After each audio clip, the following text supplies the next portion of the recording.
نحمد و نصلی علی رسولہ الکریم اما بعد فاعوذ باللہ من الشیطان الرجیم بسم اللہ الرحمن الرحیم وَيَا قَوْمِ اسْتَغْفِرُوا رَبَّكُمْ ثُمَّ تُوبُوا إِلَيْهِ يُرْسِلِ السَّمَاءَ عَلَيْكُمْ مِدْرَارًا وَيَزِدْكُمْ قُوَّةً إِلَىٰ قُوَّتِكُمْ وَلَا تَتَوَلَّوْا مُجْرِمِينَ وقال الله تبارك وتعالى فقلت استغفروا ربكم إنه كان غفارا يرسل السماء عليكم مدرارا ويمددكم بأموال وبنين ويجعل لكم جنات ويجعل لكم أنهارا وقال الله تبارك وتعالى وما كان الله ليعذبهم وأنت فيهم وما كان الله معذبهم وهم يستغفرون صدق اللہ العظیم۔ محترم سامعین، بزرگان دین، برادران اسلام، سامعین گرامی، ڈیرہ ڈیجیٹل ٹی وی کی طرف سے اسلامی نشریات کے حوالے سے حاضری ہوئی ہے۔ اللہ رب العزت ان احباب کی طرف سے اس کاوش کو اپنی بارگاہ میں قبول و منظور فرمائے۔ اللہ ہماری حاضری کو بھی قبول فرمائے۔ جتنے بھی سننے والے احباب ہیں، اللہ سن کر پھر عمل کی توفیق عطا فرمائے۔ ہمارا جو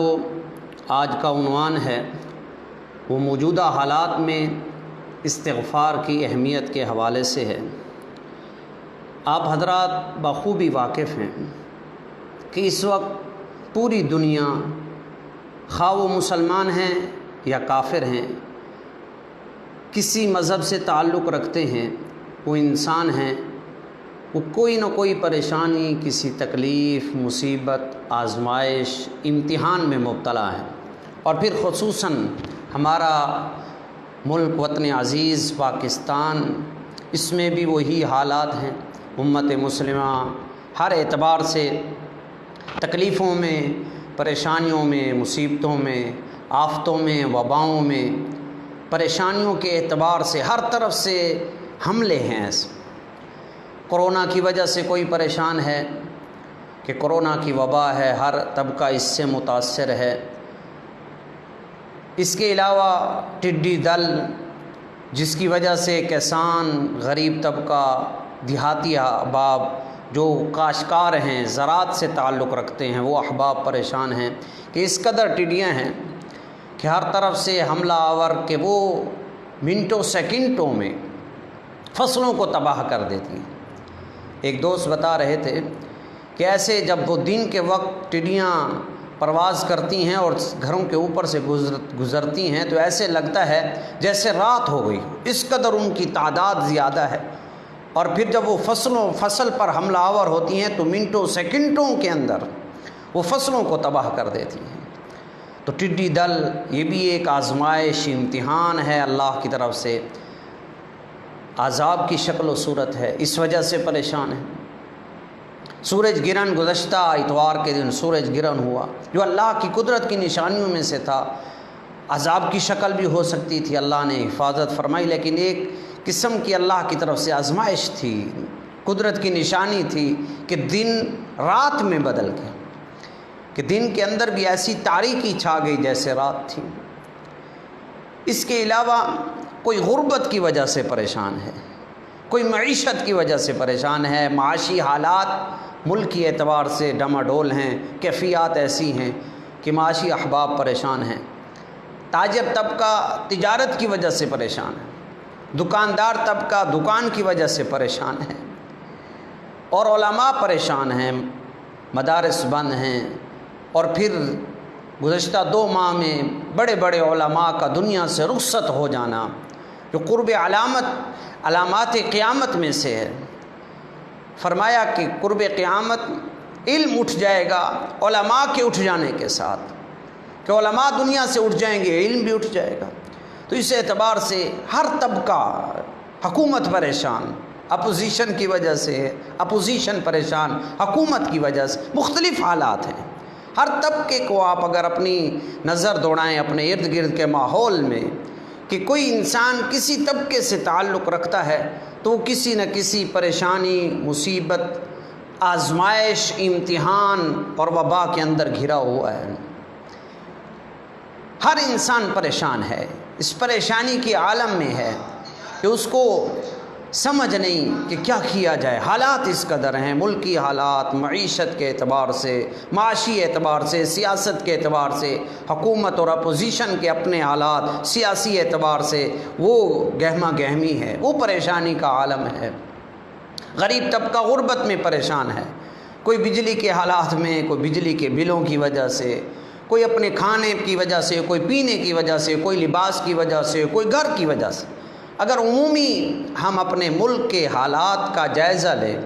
تو ہر طبقہ، ہر قسم کا انسان اس پریشانی، اس مصیبت، کسی آزمائش اور امتحان میں مبتلا ہے۔ اب سوال یہ ہے کہ ان حالات میں کہ جب ہر انسان، ہر مسلمان، ہر طبقے سے تعلق رکھنے والا پریشان ہے، تو ہمیں اسلام، شریعت اور قرآن اور جناب نبی کریم صلی اللہ علیہ وسلم کی زندگیوں سے کیا سبق ملتا ہے اور کیا رہنمائی ملتی ہے کہ ان پریشانیوں کے عالم میں انسان کو کیا کرنا چاہیے؟ جب انسان آزمائشوں میں، امتحانوں میں گھرا ہوا ہو، ہر طرف سے آزمائش ہو، امتحان ہو، پھر اس کو کیا کرنا چاہیے؟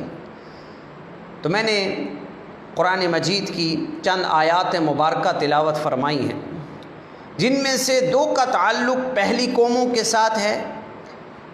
کہ پہلی قوموں میں بھی جب یہ حالات اس قدر تھے، کوئی پریشانی اور مصیبت، تو نبیوں نے ان کو کیا تعلیمات دی۔ پھر جناب نبی کریم صلی اللہ علیہ وسلم کے دور مبارک میں بھی اللہ کی طرف سے ان کو کیا قرآن نے رہنمائی فرمائی ہے۔ تو میں ان دو حالات کی طرف روشنی ڈال کے بات کو اختتام کی طرف لے جاؤں گا۔ قوم عاد کی طرف اللہ نے حضرت ہود علیہ السلام کو بھیجا، وَإِلَىٰ عَادٍ أَخَاهُمْ هُودًا۔ قوم عاد کو حضرت ہود علیہ السلام نے دعوت دی، اللہ کی طرف بلایا اور کہا میں تم سے کوئی سوال نہیں کرتا، کوئی اجر و ثواب نہیں مانگتا، کوئی اجرت نہیں مانگتا ہوں، لیکن اس کے باوجود قوم نے نافرمانی اور یہ چیزیں، تو اس قوم کو حضرت ہود علیہ السلام نے یہ دعوت دی، وَيَا قَوْمِ اسْتَغْفِرُوا رَبَّكُمْ ثُمَّ تُوبُوا إِلَيْهِ يُرْسِلِ السَّمَاءَ عَلَيْكُمْ مِدْرَارًا وَيَزِدْكُمْ قُوَّةً إِلَىٰ قُوَّتِكُمْ وَلَا تَتَوَلَّوْا مُجْرِمِينَ کہ اے میری قوم، تم اپنے رب کی طرف استغفار کرو، بخشش طلب کرو، اپنے رب سے اپنے گناہوں کی معافی مانگو اور اسی کی طرف رجوع کرو۔ استغفار کی برکت سے کیا فوائد مرتب ہوں گے؟ یرسل السماء علیکم مدرارا، فرمایا اللہ کی طرف سے تم پر مسلدھار بارشیں نازل ہوں گی، آسمان سے بارشوں کا نزول ہوگا جو تمہاری خوشحالی کا سبب بنے گا۔ وَيَزِدْكُمْ قُوَّةً إِلَىٰ قُوَّتِكُمْ، اللہ اس استغفار کی وجہ سے تمہاری قوت میں، تمہاری طاقت میں اضافہ فرما دیں گے۔ اور قوم عاد کو مشہور ہے ان کے پاس کس قدر طاقت تھی، تو فرمایا استغفار کی وجہ سے اللہ تمہارے اوپر آسمان سے رحمتیں، بارشیں نازل فرمائے گا مسلدھار، اور تمہاری قوت اور طاقت کو بڑھا دے گا۔ کس وجہ سے؟ اس استغفار کی وجہ سے، اس استغفار کی برکت سے گویا نبی بذریعہ وہی امت کو یہ پیغام اور یہ دعوت دے رہا ہے کہ تمہیں استغفار کو لازم پکڑنا چاہیے، اپنے رب سے اپنے گناہوں کی معافی مانگنی چاہیے، تو حالات بدل جائیں گے، اللہ حالات بدل دے گا، پھر رحمتوں کی بارشیں، پھر جس سے پیداوار ہوگی، خوشحالی آئے گی، ترقی ہوگی، معیشت مضبوط ہوگی، معاشی حالات ٹھیک ہوں گے، اور پھر اللہ تمہاری قوت کو بھی میں بھی اضافہ کر دے گا، تمہاری قوت بھی بڑھ جائے گی۔ جب قوت میں اضافہ، تم طاقتور ہو جاؤ گے تو حکومت بھی قائم ہو جائے گی۔ تو حضرت ہود علیہ السلام نے اپنی قوم کو استغفار کی دعوت دی ہے اور اس کی اللہ کی طرف سے رہنمائی فرمائی ہے کہ پھر اللہ کی طرف سے کیا انعامات ملیں گے۔ حضرت نوح علیہ السلام نے بھی اپنی قوم کو دعوت دی، جو بھی حالات تھے، پھر اس کے بعد انہوں نے بھی یہی فرمایا، فَقُلْتُ اسْتَغْفِرُوا رَبَّكُمْ إِنَّهُ كَانَ غَفَّارًا، فرمایا میری قوم تم اپنے رب سے بخشش مانگو، مغفرت مانگو، استغفار کرو۔ اس استغفار کے کیا فائدے ہوں گے؟ اللہ نے سورۃ نوح میں اس کے 6 فائدے ذکر فرمائے ہیں۔ اگر آپ ان 6 فائدوں کی طرف توجہ فرمائیں اور ان 6 فائدوں کی طرف دیکھیں گے تو آپ کو سمجھ آ جائے گی کہ آج ہم جن حالات میں، جن تکلیفوں میں، جن پریشانیوں میں، جن مصیبتوں میں، جن وباؤں میں پھنسے ہوئے ہیں، گویا ان کا علاج یہی استغفار ہے، جو حضرت نوح علیہ السلام اپنی قوم کو دعوت دے رہی ہیں کہ استغفار کرو، اللہ یہ 6 انعامات عطا فرمائے گا۔ جب ان کی قوم کے لیے یہ ہیں تو قرآن میں یہ ذکر ہوئے، تو ہماری شریعت میں بھی یہی چیز ہے کہ جب استغفار کرو گے تو اللہ کی طرف سے تم پر بھی یہ انعامات کی بارش ہو جائے گی۔ تو فرمایا فَقُلْتُ اسْتَغْفِرُوا رَبَّكُمْ إِنَّهُ كَانَ غَفَّارًا۔ پہلا فائدہ کہ جب تم استغفار کرو گے، اپنے رب سے گناہوں کی معافی مانگ کے استغفار کرو گے، فرمایا رب تمہارے گناہوں کو معاف فرما دے گا۔ جہاں یہ امتحانات، آزمائشیں، مصیبتیں اور اسباب ہیں، ان میں سے ہماری معصیت اور گناہ یہ اس کا ایک بڑا سبب ہیں۔ اس لیے تو فرمایا کہ جب بے حیائی عام ہو جائے گی تو پھر مختلف قسم کی آزمائشیں، امتحان اور عذاب اللہ کی طرف سے آئیں گے۔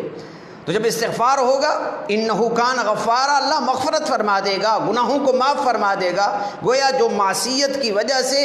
انسان پر آزمائشیں، امتحانات، عذاب، مصیبتیں آئی ہوئی ہیں، جب گناہ معاف ہو جائیں گے، جس سبب سے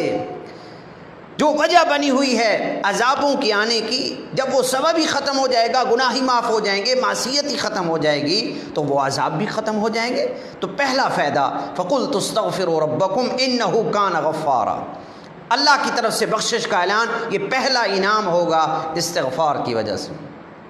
یرسل السماء علیکم مدرارا، وہ فائدہ جو حضرت ہود علیہ السلام کے بارے میں کہ استغفار کرو، اپنی قوم کو کہا کہ اللہ پھر تم پر رحمتوں کی مسلح دھار بارشیں فرمائے گا۔ گویا اس اعتبار سے دیکھا جائے، جب بر وقت بارشیں آئیں، مسلح دھار ہوں، کثرت کے ساتھ جب بارشیں آئیں گی جو ہماری زمین کی پیداوار کو بڑھا دیں گی، تو جب زمین کی پیداوار بڑھے گی، کسان خوشحال ہوگا، منڈیوں کے اندر چیزوں کی آمد زیادہ ہو جائے گی، لوگوں کی ضرورتیں زیادہ پوری ہوں گی، غربت بھی ختم ہو رہی ہے، معیشت بھی مضبوط ہو رہی ہے، معاشی حالات بھی ٹھیک ہو رہے ہیں، اور بہت سا طبقہ جو زراعت سے متعلق ہے، زراعت سے ریلیٹڈ ہے، اب اس کی ضروریات بھی پوری ہو رہی ہیں اور عوام کی ضرورتیں بھی پوری ہو رہی ہیں، کہ عوام کے بھی معاشی حالات بہتر ہو رہے ہیں۔ جب رحمت کی بارشیں آتی ہیں پھر اس کی وجہ سے پیداوار میں بہتری آئے گی۔ اب ایک گندم ہے، جب بارشیں بر وقت آئیں، کثرت کے ساتھ آئیں، جو فائدہ مند ہوں، پھر اس کی وجہ سے پیداوار زیادہ ہوگی، گندم کی فراوانی ہوگی، گندم زیادہ ہوگی مارکیٹ میں، آسانی کے ساتھ ہر آدمی کو میسر آئے گی۔ جو کھانا ہر ایک کی ضرورت ہے، غریب کی بھی، امیر کی بھی، صحت مند کی بھی، بیمار، ہر آدمی کھانا روٹی کھاتا ہے، اس کی استعمال کرتا ہے۔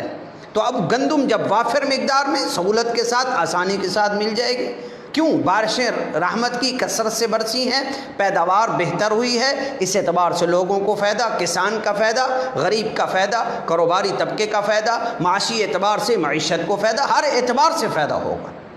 حالات بہتر ہوں گے۔ بارشیں زیادہ ہیں، گنے کی پیداوار زیادہ ہوئی، جب گنا زیادہ ہوا، ملوں میں زیادہ گنا، تو چینی کی پیداوار زیادہ، چینی خود بخود مارکیٹ میں زیادہ سے زیادہ جب لائی جائے گی تو خود بخود اس کا ریٹ کم ہو جائے گا۔ جب چیز کی آمد زیادہ ہے، لوگوں کی ضروریات بھی پوری ہو رہی ہیں، وافر مقدار میں ہیں، تو آلریڈی گویا غریب اور ہر طبقے کو اس سے فائدہ حاصل۔ تو ہر چیز کا آپ اگر غور کریں تو رحمت کی بارش کی وجہ سے پیداوار میں بہتری، معاشی حالات بہتر ہو جائیں گے۔ تو یہ دوسرا فائدہ اللہ رب العزت نے حضرت نوح علیہ السلام کی زبان ارشاد فرمایا کہ جب تم کثرت سے استغفار کرو گے تو اللہ رحمتوں کی بارشیں نازل فرمائے گا، کثرت سے مسلح دھار بارشیں ہوں گی۔ تیسرا فائدہ وَيُمْدِدْكُمْ بِأَمْوَالٍ، اللہ مالوں کے ذریعے تمہاری مدد فرما دے گا۔ گویا جو غریب ہے، جب اس کو مال مل گیا،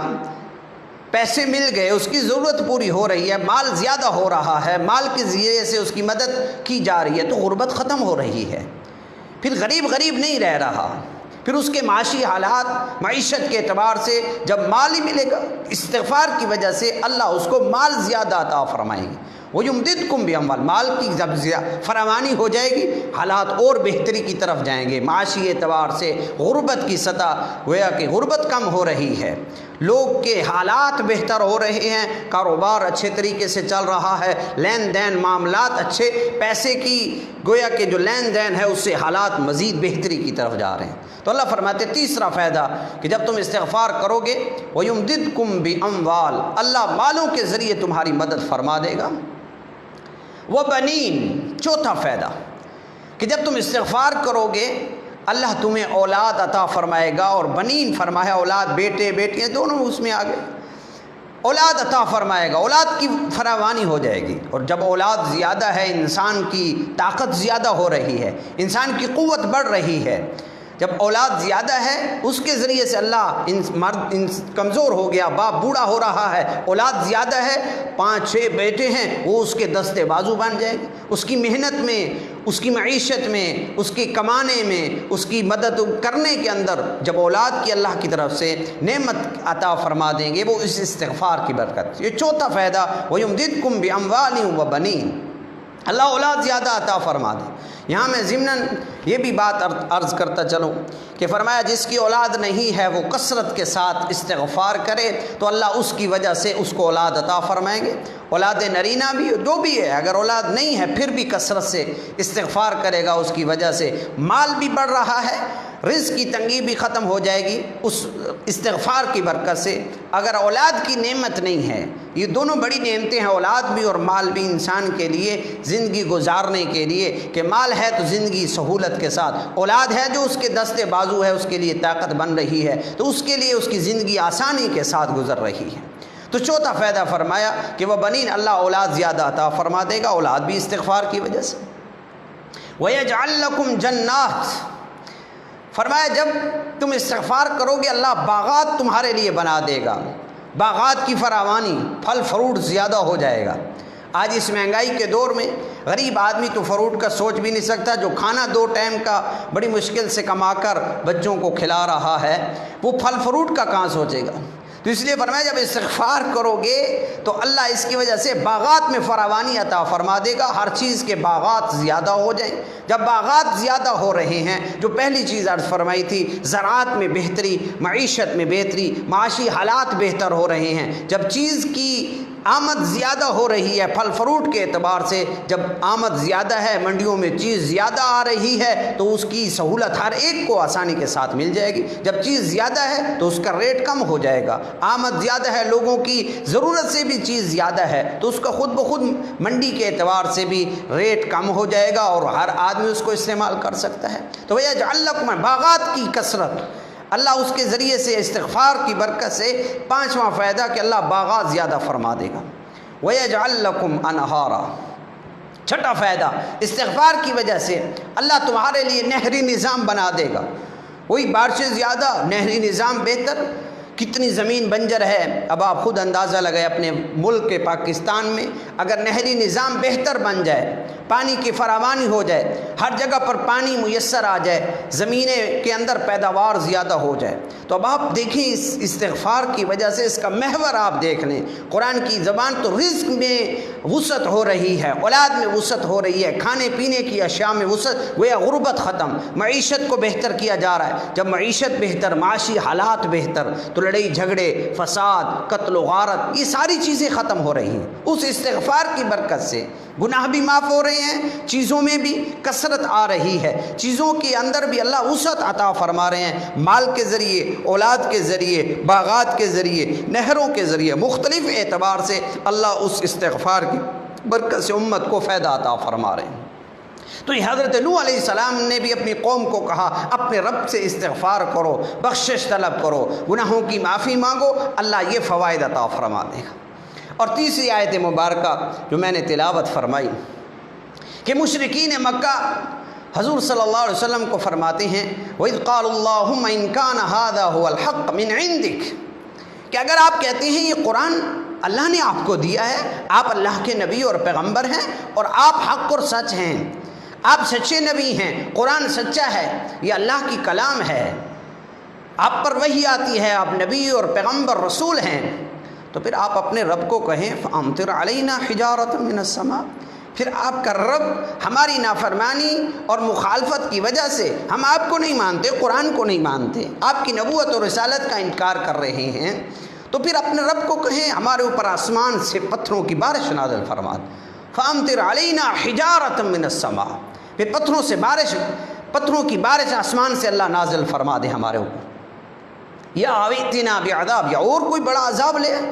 اور کوئی بڑی مصیبت اور آزمائش میں ہمیں مبتلا کر دے، اگر آپ سچے ہیں، قرآن سچا ہے، آپ کی نبوت اور رسالت میں آپ سچے ہیں، قرآن کی دعوت سچ ہے، آپ سچ ہیں، قرآن سچ ہے، آپ کے رب کی طرف سے ہے، رب کا فرمان ہے، تو پھر آپ اپنے رب کو کہیں ہمارے اوپر عذاب لے آئے۔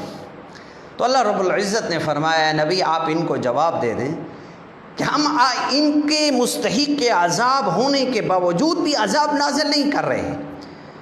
مستحق بھی ہیں کہ آپ کا انکار کر رہے ہیں، کفر اور شرک میں پڑے ہوئے ہیں، اور پھر سب سے بڑھ کر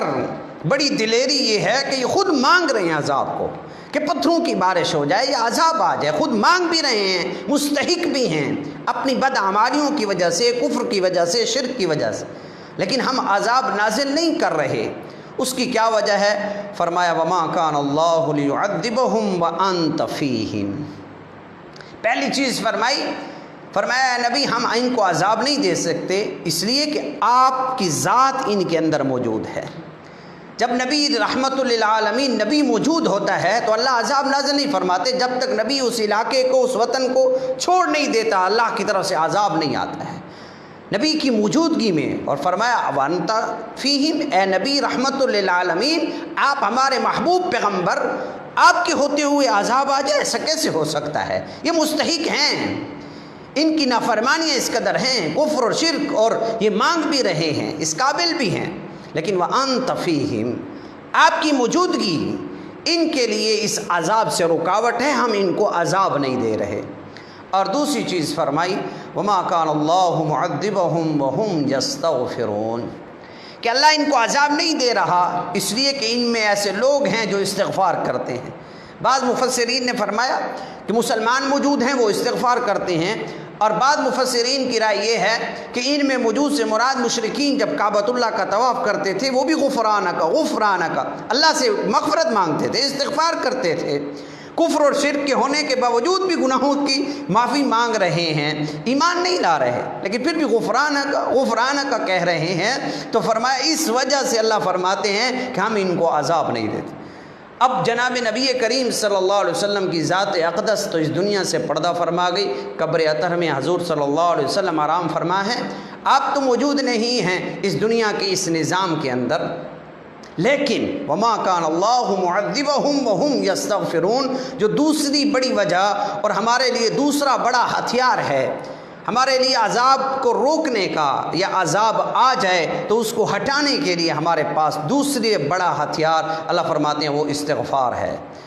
کہ مشرکین مانگ رہے ہیں عذاب نہیں ہے، ہم عذاب نہیں بھیج رہے اس لیے کہ استغفار کرنے والے موجود ہیں، نبی کی ذات موجود ہے۔ تو آج نبی کی ذات تو موجود نہیں ہے لیکن ہمارے پاس استغفار جیسا بڑا ہتھیار اور یہ طاقت تو موجود ہے، یہ قوت تو موجود ہے کہ ہم اپنے رب سے اپنے گناہوں کی معافی اور استغفار کریں، استغفار کی کثرت کریں۔ اور خود جناب نبی کریم صلی اللہ علیہ وسلم نے ارشاد فرمایا طوبی لمن وجد فی صحیفته استغفارا کثیرا، فرمایا خوشنودی خوشخبری ہے یہ جنت کے لیے، میں اس کے لیے درخت ہے طوبا، فرمایا کہ جس کے صحیفے میں استغفار کثرت کے ساتھ پایا گیا ہے، جس کی زبان پر کثرت سے استغفار رہا ہے اس کے لیے طوبا ہے، خوشخبری ہے، خوشنودی ہے، جنت کے اندر اس کے لیے درخت ہے جس کے صحیفے میں نامہ اعمال میں استغفار پایا گیا ہے۔ اور دوسری حدیث میں حضور نے ارشاد فرمایا انہ لیغان علی قلبی، کہ میرے دل پر اندھیرا سا، تاریکی سی چھا جاتی ہے۔ پہلے اس بات کو سمجھ لیں کہ یہ امت کے علماء نے بہت سی اس کی توجیہات فرمائی ہیں۔ فرمایا جب امت کے اعمال پیش ہوتے ہیں، نیکوکاروں کی نیکیاں بھی، بدعمالیاں بھی دوسرے لوگوں کی، تو خوشی نیکی پر حضور خوش ہوتے، اور جب بدعمالیاں اور گناہ اور یہ چیزیں پیش ہوتی تو حضور اس سے غمگین ہوتے، جس سے آپ کے دل پر گویا تاریکی چھا جاتی۔ تو فرمایا میں پھر 100 دفعہ کثرت کے ساتھ استغفار کرتا ہوں، 100 کا لفظ فرمایا ہے کہ 100 دفعہ میں استغفار کرتا ہوں دن میں، گویا اس تاریکی کو ختم کرنے کے لیے۔ نبی کی ذات جب استغفار کر رہی ہے تو ہم کس میدان کے لوگ ہیں؟ ہمارے اندر تو ہر وقت وہی تاریکی، وہی فتنے، وہی آزمائشیں، وہی گناہ، ہر طرف فتنے ہیں، ہر طرف آزمائشیں ہیں، ہر طرف امتحانات ہیں، ہر طرف گناہوں کا ماحول ہے، کہ جس ماحول میں ہم چل رہے ہیں وہاں ہم بچنا بھی چاہیں تو بہت سی ایسی چیزیں ہیں جس سے نہیں بچ سکتے۔ آپ روڈ پر جا رہے ہیں اور گانا لگا ہوا ہے، آپ کیا کر سکتے ہیں؟ گانے کی آواز آپ کے کانوں میں خود پڑ رہی ہے، آپ آنکھوں سے کتنی حفاظت کر لیں گے؟ زبان کی آج ہماری مجلسوں میں کون سی زبان ہے جو غیبت سے بچی ہوئی؟ ہر وقت گویا گناہوں کے ارد گرد ماحول ہے، آزمائشیں اور امتحان ہیں۔ تو کثرت کے ساتھ استغفار، جب نبی کی ذات استغفار فرما رہی ہے تو ہمارے لیے بھی استغفار ہے۔ اور دوسری ایک حدیث میں فرمایا من لزم الاستغفار جعل اللہ له من کل ضیق مخرجا، فرمایا جس آدمی نے استغفار کو لازم کر لیا، لازم کا مطلب یعنی ہر وقت اس کے ساتھ لگو، یعنی کثرت کے ساتھ استغفار،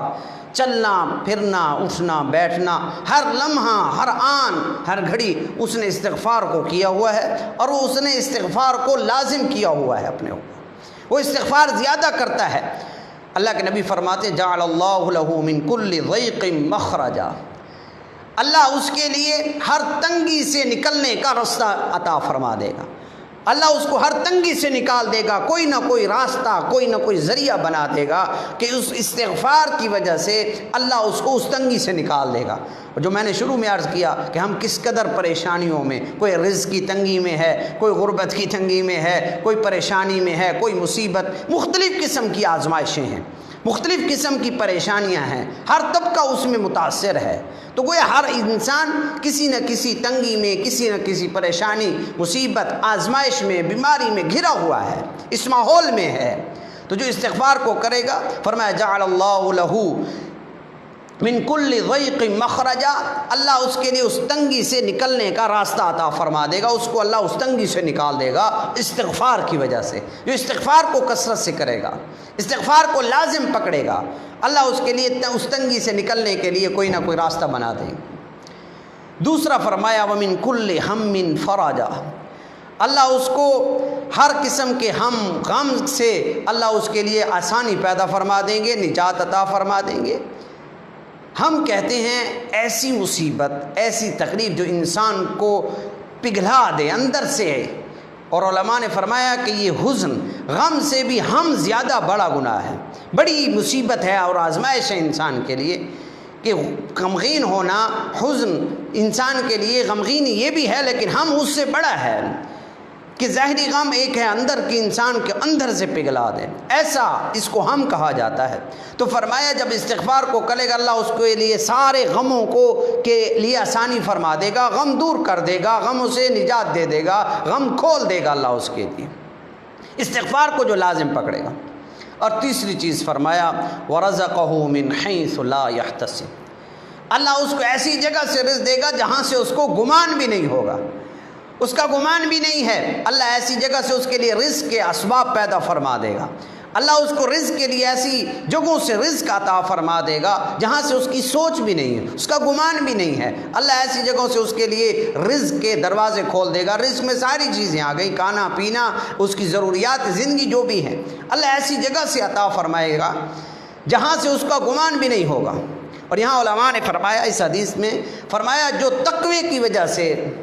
اللہ متقی لوگوں کو انعام عطا فرماتا ہے، وَمَن يَتَّقِ اللَّهَ يَجْعَل لَّهُ مَخْرَجًا وَيَرْزُقْهُ مِنْ حَيْثُ لَا يَحْتَسِبُ، کہ جو تقوی اختیار فرماتا ہے، فرمایا اللہ اس کو ایسی جگہ سے رزق دیتا ہے جہاں سے اس کو گمان بھی نہیں ہوتا، تقوی پر یہ انعام ہے۔ تو فرمایا اللہ استغفار پر بھی وہی انعام عطا فرما رہا ہے، گویا اللہ مستغفر گناہگار کو بھی استغفار کی وجہ سے بمنزل متقی کے فرما رہا ہے۔ اس متقی کے جو فائدہ ہے کہ اللہ اس کو ایسی جگہ سے رزق دے گا کہ جہاں سے اس کو گمان نہیں، جو استغفار کو لازم پکڑے گا، استغفار کثرت کے ساتھ کرے گا، اس کو لازم پکڑے گا، فرمایا اللہ اس کے لیے بھی ایسی آسانی فرما دیں گے، ایسی جگہ سے اللہ اس کو رزق عطا فرما دیں گے جہاں اس کا گمان بھی نہیں ہے۔ تو ان احادیث اور قرآن کی جو میں نے آیات مبارکہ حضرت نوح علیہ السلام، حضرت ہود علیہ السلام، اور پھر خود جناب نبی کریم صلی اللہ علیہ وسلم کو جو اللہ نے فرمایا مشرکین کے بارے میں کہ استغفار کرتے اس وجہ سے ہم عذاب نہیں دے رہے، اور جو میں نے احادیث مبارکہ ذکر کی، ان سب کو اگر ہم اس کا نچوڑ دیکھ لیں، اس کا خلاصے کی طرف جائیں، تو خلاصہ یہ ہے کہ جب ہم استغفار کرتے ہیں اللہ تکلیفیں ختم فرما دے گا، مصیبتیں ختم فرما دے گا، بیماریاں ختم فرما دے گا، وبائیں ختم فرما دے گا، رحمت کی بارشیں نازل ہوں گی، اولاد کی کثرت ہے، مال کی کثرت ہے، باغات کی کثرت ہے، نہروں کی کثرت، یہ ساری چیزیں جو میں نے خلاصے پہلے بھی عرض کر دی، نوح علیہ السلام 6 فائدے ہیں، ان کو دیکھا جائے، حضرت ہود علیہ السلام اور پھر خود جناب نبی کریم صلی اللہ علیہ وسلم، گناہوں کی معافی ہو رہی ہے استغفار کی وجہ سے، رزق کے مسائل کو حل کیا جا رہا ہے، رزق کی تنگیاں ختم ہو رہی ہیں استغفار کی وجہ سے، مال کے اعتبار سے فراوانی، اولاد کے اعتبار سے فراوانی، باغات کے اعتبار سے فراوانی، نہری نظام اور نہروں کے اعتبار سے، گویا پانی کے اعتبار سے جو ضروریات ہیں اس کو بھی پورا کیا جا رہا ہے، اور ہر قسم کے عذاب، تکلیفیں، مصیبتیں، اور ان سے بھی انسان کو نجات مل رہی ہے ایک استغفار کی وجہ سے، کہ اللہ کی طرف سے خوشنودی بھی ہے۔ اور علماء نے فرمایا کہ استغفار انسان کے لیے ایسے ہے جیسا کہ صابن کپڑوں سے میل کچیل کو ختم کر دے۔ صابن کے ذریعے سے انسان کے کپڑے پر کوئی میل نہیں رہتی، کپڑا بالکل پاک اور صاف ہو جاتا ہے، ہر قسم کی گندگی سے، ظاہری سے بھی، ہر قسم کی ناپاکی سے پاک ہو جاتا ہے۔ فرمایا استغفار بھی انسان کے گناہوں کو ایسے صاف کر دیتا ہے کہ اس کے نامہ اعمال سے گناہ صاف ہو رہے ہیں، نامہ اعمال سے گناہوں کو مٹایا جا رہا ہے، جیسے صابن کپڑے پر میل کچیل کو، گندگی کو، ناپاکی کو نہیں رہنے دیتا، پاک اور صاف کر دیتا ہے۔ فرمایا اسی طرح استغفار بھی انسان کے نام اعمال کو، گناہوں کو نہیں رہنے دیتا، گناہوں کو مٹا دیتا ہے۔ اس لیے ہمیں چلتے پھرتے ان حالات کی روشنی میں، جہاں امت مسلمہ بھی پریشان ہے اور ہر طبقہ تاجر تجارت کی وجہ سے، دکاندار اپنی دکان کی وجہ سے پریشان ہے، علماء کے دنیا سے رخصت ہونے کی وجہ سے، قال اللہ قال الرسول کی صدائیں بند ہونے کی وجہ سے، قرآن کی تلاوتوں میں رکاوٹ ہونے کی وجہ سے، دیندار طبقہ دینی ماحول میں پریشانی اور مصیبت کی وجہ سے اس ماحول سے ہٹنے، دور ہونے کی وجہ سے پریشان ہے، غریب طبقہ غربت کی وجہ سے پریشان ہے، زراعت سے کسان پریشان ہے، پیداوار کے اعتبار سے، منڈیوں کے ہر اعتبار سے جب انسان پریشانیوں میں اور مصیبتوں میں گھرا ہوا ہے تو اس کو چاہیے استغفار کو لازم پکڑے، استغفار زیادہ سے زیادہ، چلتے پھرتے، اٹھتے بیٹھتے۔ فرمایا ملتان کے اندر واقعہ ہے کہ ملتان کا ایک اخبار فروش تھا، یعنی اخبار بیچتا تھا، بوڑھا سا آدمی تھا، تو وہ چلتے پھرتے استغفار، استغفر اللہ، اخبار بیچ رہا ہے، اپنا کاروبار جب بھی ہے، جدھر بھی ہے، استغفار میں لگا ہوا ہے، حتیٰ کہ وہ مشہور ہو گیا بابا استغفر اللہ، یعنی اس قدر اس کی زبان پر استغفار تھا۔ ہے اخبار فروش، اخبار بیچ رہا ہے ایک ایک جگہ پر، لیکن استغفار کو لازم پکڑا ہوا ہے، اور اس کی وجہ سے اس کی شہرت بھی یہ ہو گئی کہ وہ بابا استغفر اللہ، استغفار والا بابا جو استغفار کر رہا ہے۔ فرمایا اس کو پھر اللہ نے اس کا یہ انعام عطا فرمایا کہ اللہ نے اس کو اپنے گھر آنے کی توفیق عطا فرمائی، حج بیت اللہ نصیب فرمایا، اور جب وہ مدینہ منورہ میں گیا تو اللہ نے اس کو وہیں موت عطا فرما دی اور جنت البقیع میں آرام فرما رہا ہے۔ جو بابا چلتے پھرتے اٹھتے بیٹھتے استغفار، جس کو شہرت بھی بابا استغفر اللہ ہے، غریب آدمی، اپنے گھر پر بھی اللہ نے حاضری عطا فرما دی اور اس بہتر موت عطا فرما دی کہ مدینہ منورہ کے اندر اس کو موت آئی ہے، اور پھر جنت البقیع اس کے لیے مدفن بنایا اور وہاں وہ دفن ہوا ہے، اس استغفار کی وجہ سے جو اس کی زبان کثرت کے ساتھ چلتے پھرتے اٹھتے بیٹھتے جو استغفار کرتا تھا، اس کو فائدہ اور اس کو مرتب ہوا ہے۔ اس لیے آج کے ان حالات میں، موجودہ پریشانی، تکلیف اور مصیبت، امتحان اور آزمائش کی اس گھڑی میں کہ جب ہر طبقے کا انسان، مالدار ہے، غریب ہے، بیمار ہے، صحت مند ہے، علماء ہے، عام طبقہ ہے، پریشانی اور مصیبتوں میں کسی نہ کسی درجے میں اس کو آزمائشوں میں، امتحانات میں آیا ہوا ہے، اور پوری قوم بحیثیت بیماری اور اس وبا کی وجہ سے جہاں تکلیف اور پریشانی میں گھری ہوئی ہے، حالات بہتر نہیں ہیں ہر اعتبار سے، تو اس کے لیے ہر شخص کو چاہیے، مرد اور عورت، بچوں کو استغفار کثرت کے ساتھ چلتے پھرتے اٹھتے بیٹھتے ہمیں استغفار کرنا چاہیے۔ استغفار کے لیے یاد رکھیں، اگر تھوڑا زیادہ استغفار بڑے الفاظ آتے ہیں، استغفر اللہ ربی من کل ذنب و اتوب الیہ، یہ پڑھیں، استغفر اللہ الذی لا الہ الا هو الحی القیوم واتوب الیہ، یہ پڑھیں۔ نہیں تو استغفر اللہ، یا اللہ میں اپنے گناہوں کی معافی مانگتا ہوں، تجھ سے اپنے گناہوں کی معافی طلب کر رہا ہوں، استغفر اللہ۔ مختصر الفاظ کے اندر چلتے پھرتے اٹھتے بیٹھتے زبان پر ہی جاری ہو، ہاتھ پہ تسبیح رکھیں جو آپ کو یاد دلائے کہ آپ جہاں بھی ہیں آپ کے ہاتھ میں تسبیح ہوگی۔ یہ کوئی ریاکاری نہیں ہے۔ ہمارے یہاں لوگ کہتے ہیں جی تسبیح ہو تو لوگ کہیں گے کہ یہ صوفی ہے، یہ بزرگ بنا ہوا ہے، اور یہ نہیں، یہ بات نہیں۔ اگر آپ دل کے اعتبار سے مخلص ہیں، آپ کے دل میں ریاکاری کا تعلق آپ کے ساتھ، آپ دل میں یہ ہے کہ میں استغفار کروں، لوگ کہیں یا نہ کہیں، میں لوگوں کے لیے تو عمل نہیں کر رہا، لوگ کہتے ہیں کہتے رہیں، تو یاد رکھنا یہ ریاکاری میں نہیں ہے۔ اور فرمایا یہ تسبیح تو انسان کو یاد دلانے والی ہے، جب ہاتھ میں ہوتی ہے تو انسان بھولا ہوتا ہے، یاد دیکھ لیتا ہے، ہاتھ میں یاد آ جاتا ہے، پھر وہ شروع ہو جاتا ہے۔ تو تسبیح رکھیں ہاتھ میں چلتے پھرتے نماز کے بعد۔ آپ خود اندازہ لگائیں کہ جناب نبی کریم صلی اللہ علیہ وسلم اور اسلام کی تعلیمات یہ ہیں کہ جب آپ بیت الخلاء میں اپنی حاجت کے لیے جاتے ہیں تو نکلتے ہیں تو پہلا لفظ جو دعا ہے جو اللہ کے نبی نے اور سنت نے اور اسلام نے اور شریعت نے ہمیں سکھائی ہے، غفرانک۔ اللہ اپنے گناہوں کی معافی مانگ رہے ہیں، کیونکہ اس بیت الخلاء میں بھی انسان گیا ہے اپنی حاجت کے لیے، لیکن اب وہ غفرانک علماء فرماتے ہیں وہاں تو اس نے اپنی حاجت پوری، کوئی گناہ کا کام تو نہیں کیا ہے، تو پھر غفرانک اپنے گناہ کی معافی۔ تو فرمایا یہ جو لمحہ، یہ جو آن جو اس نے اپنی حاجت پوری کی ہے، قضاء حاجت کے لیے گیا ہے، تو یہ اللہ کی یاد سے غافل ہوا تھا، تو نکلتے ہی اللہ سے معافی مانگ رہا ہے، غفرانک، اللہ معاف کر دے جو لمحہ تو تیری غفلت میں، تیری یاد سے غفلت میں گزرا ہے، یا اللہ اس کو معاف فرما دے۔ اور جناب نبی کریم صلی اللہ علیہ وسلم فرمایا جیسے ہی نماز میں سلام پھیرتے تو 3 دفعہ استغفر اللہ استغفر اللہ استغفر اللہ۔ حالانکہ علماء فرماتے ہیں محدثین کی نماز پڑھی ہے، عبادت کی ہے اپنے رب کی، اور خود جناب نبی کریم صلی اللہ علیہ وسلم کی ذات اقدر اور نماز سے بڑھ کر آپ کا عمل اور کیا ہے کہ آپ صلی اللہ علیہ وسلم جب نماز پڑھ رہے ہیں کہ اللہ کے ساتھ آپ کا تعلق ہے، لیکن پھر بھی استغفر اللہ 3 دفعہ فرما رہے ہیں۔ کیوں؟ فرمایا کہ جیسے اللہ کی عبادت کا حق تھا ویسے حق ادا نہ ہوا، تو عبادت کے حق میں جو کمی ہوئی ہے اللہ اس پر بھی استغفار ہے۔ اگرچہ اللہ کے نبی نے عبادت اعلیٰ سے اعلیٰ درجے کی ہے، لیکن وہ پھر بھی اس میں کمی کہ اللہ کوئی کمی رہ گئی ہوگی کہ یا اللہ اس میں جو عبادت کے جیسے کرنے کا حق، اس لیے اس پر استغفار کر رہے ہیں۔ اس لیے ہمیں بھی معمول بنانا چاہیے، سنت بھی ہے کہ نماز کے جب سلام ہو تو استغفر اللہ 3 دفعہ، اور بھی ہم معمولات کے اندر ہر نماز کے بعد کم از کم 300 دفعہ۔ کتنا ٹائم لگے گا؟ 5 منٹ 10 منٹ، ہم 24 گھنٹے کے اندر اگر معمول بنا لیں، چلتے پھرتے اپنے کام میں لگے رہیں۔ عورتیں گھر کا کام کریں، کون منع کر رہا ہے؟ عورتیں گھروں میں کام میں لگی رہیں، کھانا پکا رہی ہیں، روٹی پکا رہی ہیں، جی اپنے کام جھاڑو میں جھاڑو دے رہی ہیں، چارپائی کوئی کام بھی کر رہی ہیں، تو اس میں استغفار سے کون؟ زبان سے تو کام نہیں ہے، ہاتھ سے کام ہو رہا ہے۔ اور میں تو کہوں گا کہ اگر عورتیں گھر میں اگر یہ زبان سے استغفار کریں تو بڑے گناہوں سے بچی رہیں گی، کسی کے گلے شکووں سے بچی رہیں گی، غیبت سے بچی رہیں گی، چغلی سے بچی رہیں گی، جھوٹ بولنے سے بچی رہیں گی، گالم گلوچ سے بچی رہیں گی۔ اور مرد حضرات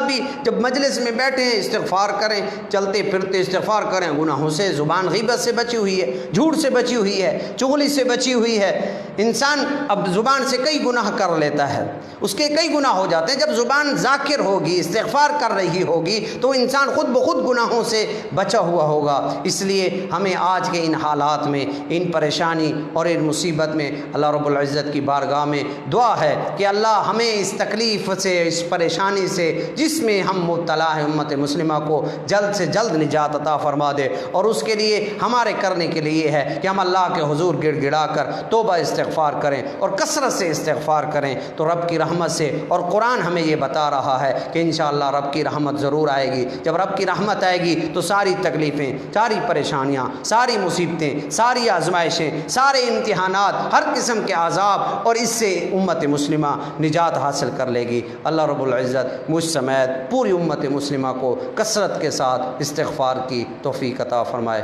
وآخر دعوانا ان الحمد للہ رب العالمین۔